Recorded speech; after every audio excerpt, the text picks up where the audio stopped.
Hello children, today we are going to begin with the second chapter of class 10. The name of the chapter is chemical bonding.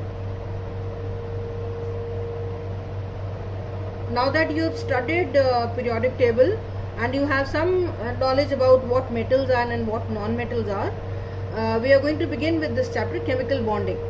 Now before we move further, tell me what exactly do you understand by the term bonding? Bonding literally it can be anything. For example, I am strongly bonded to my mother. What exactly does it mean? Bonding may refer to things like, say, friendship. You may call it a relationship, partnership, association, alliance, coalition, attachment, some kind of a connection, union or a link or anything. All of these are termed as bonding. Now, but when we are talking about chemical bonding, you can say it is a kind of a force, alright, which can hold together two or more than two atoms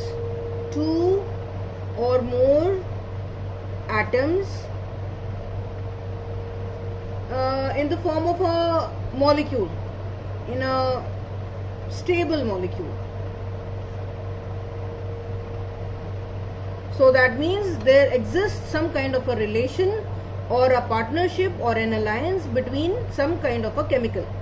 That is what is known as chemical bonding. So this can be the definition of chemical bonding. So how do you define a chemical bond? It is a force which holds together two or more atoms in a stable molecule. This is known as a bond. Now how does this bond exist, or how does it get formed? Now the linkage or the force which is holding the atoms together can be in different types. For example, it can be in a type of bond which is known as ionic or electrovalent bond. The force can be in the form of a covalent bond.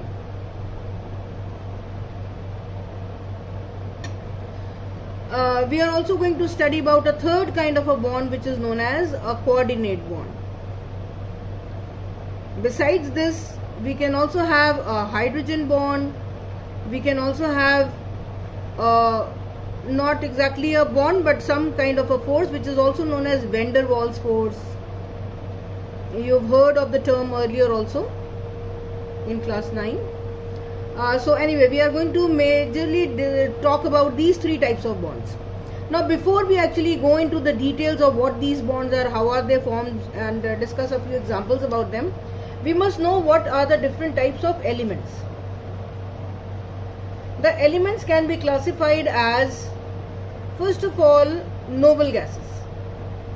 Noble gases, the word noble comes from the hierarchy of society where the people directly working under king were referred to as nobles.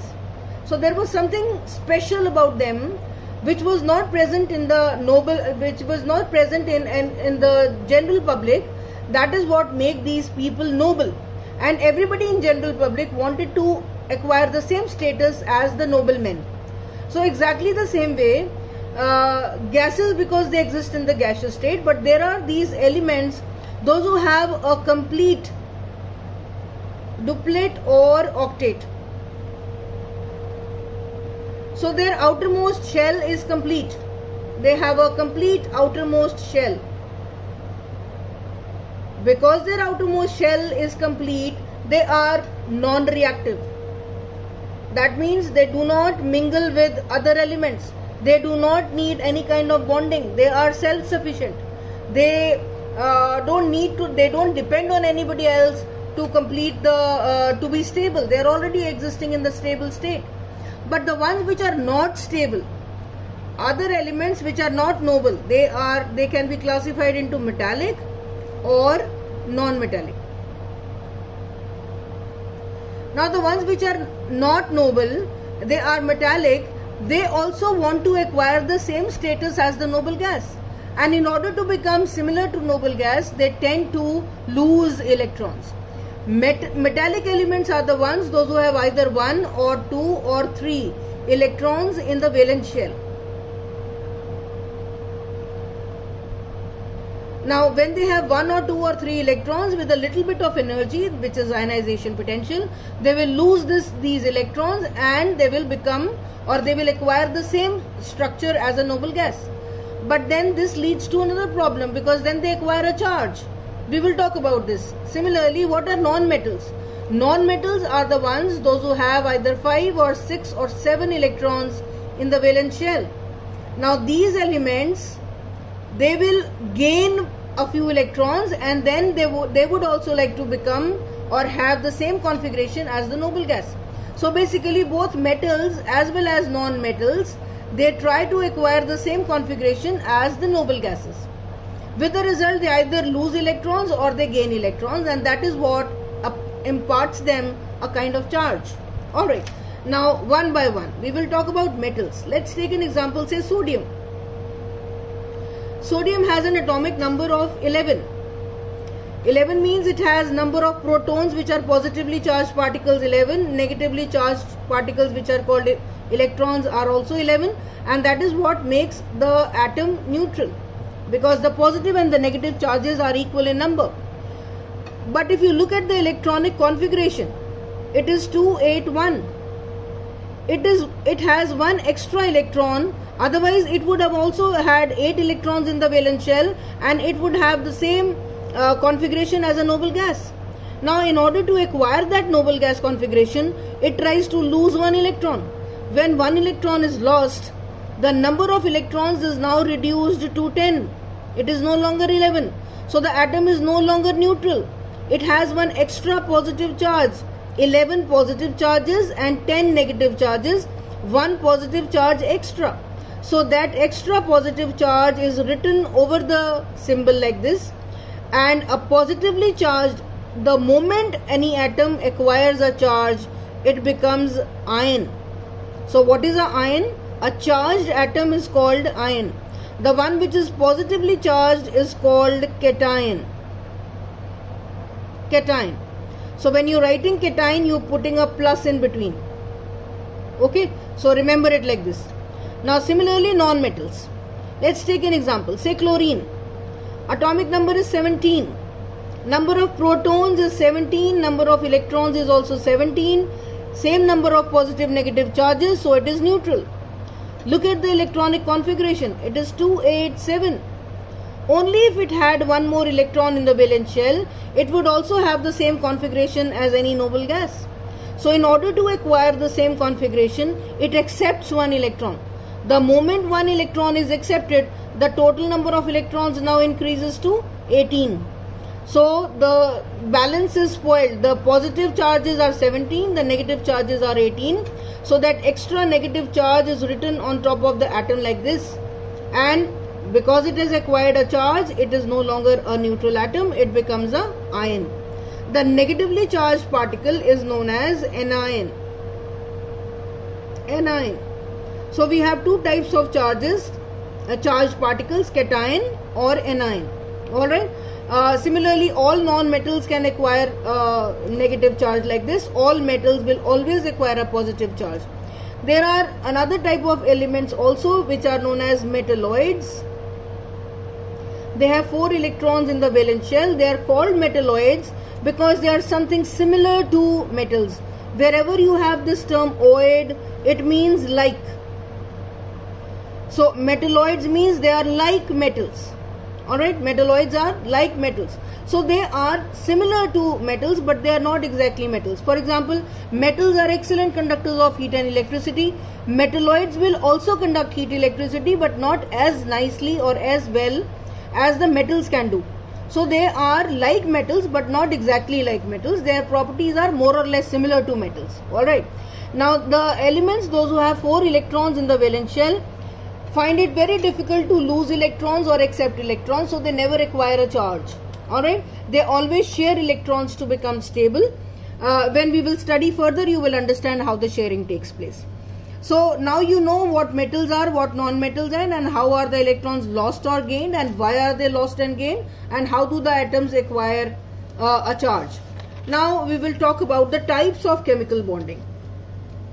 Types of chemical bonding.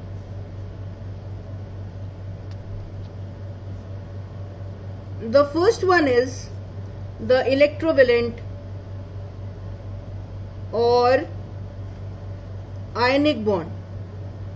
Now, as the name suggests, it is some kind of a bond between the ions. Now, your common sense should tell you that the bond will be formed in the ions which are oppositely charged. We cannot have a bond between a positive and a positive charge or a negative and a negative charge. It will always be, the bond will always be between oppositely charged particles. That means a cation and an anion. Let's take the same example as sodium and chlorine, which we had discussed earlier. We represent, you have already studied in junior classes that we represent the atom by a Lewis dot diagram, where we represent the electrons in the valence shell only with the help of either a dot or a cross. So sodium has one electron in the outermost shell, so we put a dot in front of sodium. Chlorine, because it is a different atom, so try to use a different kind of a symbol to represent the valence electrons of chlorine. Say for example, we can use crosses 1, 2, 3, 4, 5, 6, 7. Chlorine has 7 electrons and sodium has 1 electron. Now sodium is willing to give away this electron so that it completes the octet. The configuration is 281. This 1 electron is what we have represented over here, and this one is 287. 7 electrons are the ones which we have represented with the help of a cross. Now sodium, if it loses 1 electron, will become stable. This one, chlorine, if it accepts 1 electron, it will acquire stability. So sodium gives or transfers its electron to chlorine. That way sodium also becomes stable and chlorine also becomes stable by accepting 1 electron. Now the moment this electron is given, sodium acquires a positive charge, and chlorine, the moment it accepts that electron, acquires a negative charge. Because these are oppositely charged particles, there develops a bond between them which is known as ionic bond, because it is the bond between two ions. So it is called ionic bond. The bond between oppositely charged particles is called ionic bond. This sodium ion is also electropositive and chloride ion is electronegative. Electropositive and electronegative ions. Okay, so that is the reason ionic bond is also called electrovalent. Electrovalent bond. Both of them are the same terms. They are used at a similar place. So these are not two different things. They are the same. So ionic bond or electrovalent bond. So you will always show the transfer with the help of an arrow. This arrow, an arrow always pointing towards the acceptor. This is the acceptor. Acceptor of what? Acceptor of an electron. And this is the donor. So sodium is donating the electron and chlorine is accepting the electron. Now if you are asked to define the bond between sodium and chlorine, how will you define it? The correct definition for an electrovalent bond will be the bond which is formed by the transfer of electrons. By the transfer of electrons is known as an ionic bond. Do you think only 1 electron can be transferred, or can more number of electrons can also be transferred? The electrons which can be transferred is either 1 or 2 or 3. Not more than this, because you know that some amount of energy is involved whenever the electrons are to be lost. An atom is too small a particle, it cannot accept too much of energy. Otherwise it loses its stability, it begins to move faster. So it tries to burn out that energy by moving faster. So it does not accept too much of energy. It can only lose 1 or 2 or 3 electrons by the amount of energy it can gain. So 1, 2 and 3 electrons are the ones which are present in the outermost shell of metals.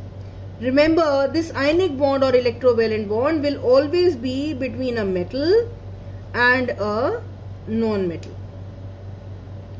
So whenever there is a bond between a metal and a non-metal, it will always be ionic. Why I am telling you this? See, here you knew sodium is a metal and chlorine is a non-metal. You may be given an example that X is a element which has an atomic number of say 12, and there is another Y is a non-metal which has an atomic number of 8. So the moment you are given the atomic number, the first thing you should do is write the configuration. The moment you write the configuration, you know that this one is a metal because it has 2 electrons in the valence shell, and this one is a non-metal because it has 6 electrons in the valence shell. Now in order to acquire stability, you will represent 2 electrons with a dot, and for Y you will represent 6 electrons, 1, 2, 3, 4, 5, 6 electrons with a cross. Now this metal will acquire stability if it loses these 2 electrons, and this one will accept 2 electrons and become stable. So X transfers its electron to Y. This electron is also transferred to Y. Okay, so by losing these electrons, X acquires a 2 positive charge, and Y, by accepting these 2 electrons, acquires a 2 negative charge. So positive and the negative bond with each other, link with each other, and they result in the formation of a molecule called XY. Now when you are asked to write the bond between X and Y, the symbol, the formula, everything will remain in terms of X and Y only. You don't have to identify it to be magnesium. You don't have to identify this to be the oxygen. For you, if the examiner is giving you the symbols to be X and Y, the formula will also be in terms of X and Y. Okay, whatever you are showing, they will always be represented by X and Y. You don't have to identify. So in place of X, if you write magnesium, and in place of Y, if you write oxygen, wrong, 0. Okay, so you will continue to use the same symbols as given by the examiner. Now, so this is how the ionic bond or the electrovalent bond is formed. Now, next time we will talk about the factors which lead to the formation of this kind of a bond, and I will also give you some more examples. In the meantime, you can try drawing the structure of, say, calcium oxide, magnesium chloride, or even calcium chloride. Just try drawing the structures of these 3 molecules. We will discuss about these structures in the next class, and also I'll tell you the factors which lead to the formation of this type of a bonding, ionic bond. That should be all for today, children. Have a nice day. Bye-bye. God bless.